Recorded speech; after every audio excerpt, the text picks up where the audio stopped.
I work at a fast food restaurant. I can't say the name, but the food here is practically inedible. And yet it's loved and enjoyed by so many people. Anyway, the food in the company isn't the problem. It's my manager.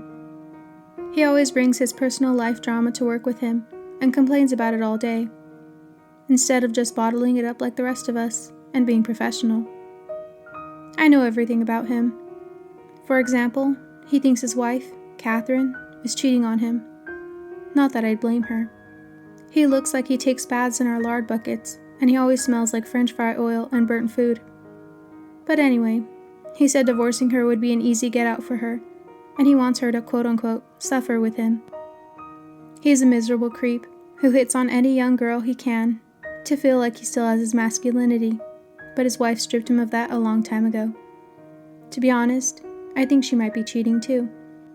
She works at a hair salon, and I know her work day can run late, but she comes home every night at 4 a.m. It wouldn't be safe for her to be open that late, so I doubt she's telling her husband the truth about working late. And he knows she's lying, but he doesn't have the guts to go check and see if her salon is really open at 4 a.m.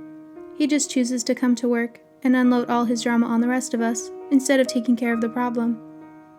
I just think he doesn't want to know the truth, because he'd rather live his life miserable and assume the worst.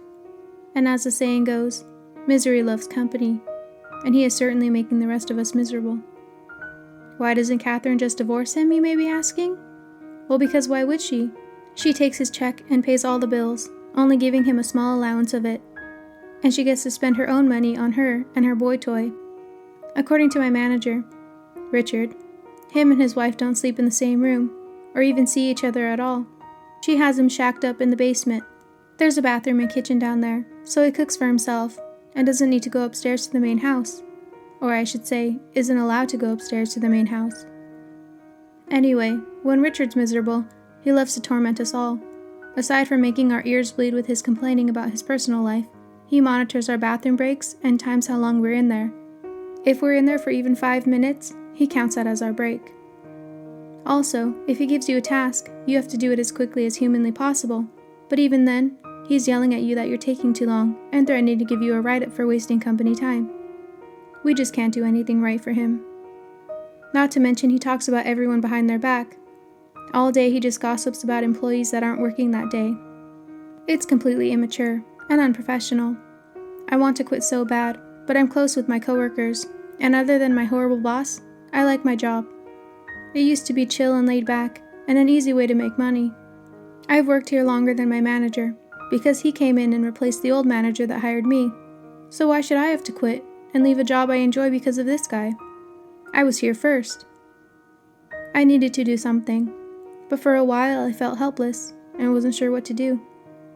Then one day, all my problems were solved. My manager came into work with his usual miserable look, except this time, he didn't talk to anyone. He went straight into his office and shut the door. My coworkers and I were unsure what to do, but we just kept working, because as the saying goes, there's always calm before a storm. However, we were wrong this time. He stayed in his office all day and only came out when it was time to clock out.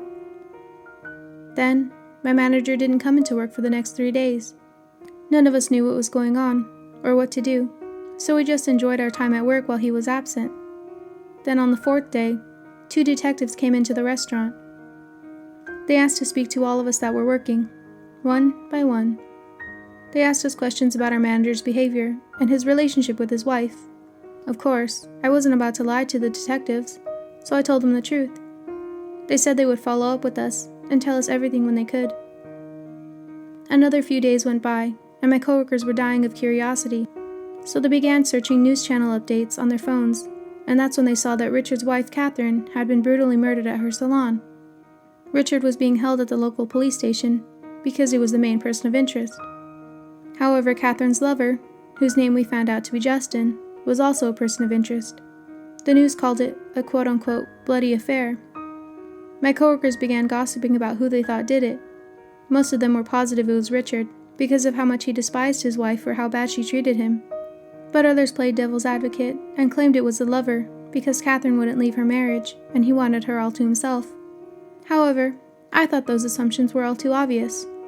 Nonetheless, the detectives will soon find a pair of bloody hair-cutting scissors in Richard's basement, as well as a bloody polo in Richard's size, with the logo of his work embroidered on the top left. As I said, I know everything about Richard's life, like where he keeps his spare house key, and where his wife keeps her spare salon key. I knew when Catherine would be working alone, and I knew when her lover would be arriving there to find her body. If you haven't figured it out already, I killed Catherine. You may be wondering why I didn't kill my miserable manager Richard instead. Well, because who would I have framed for that?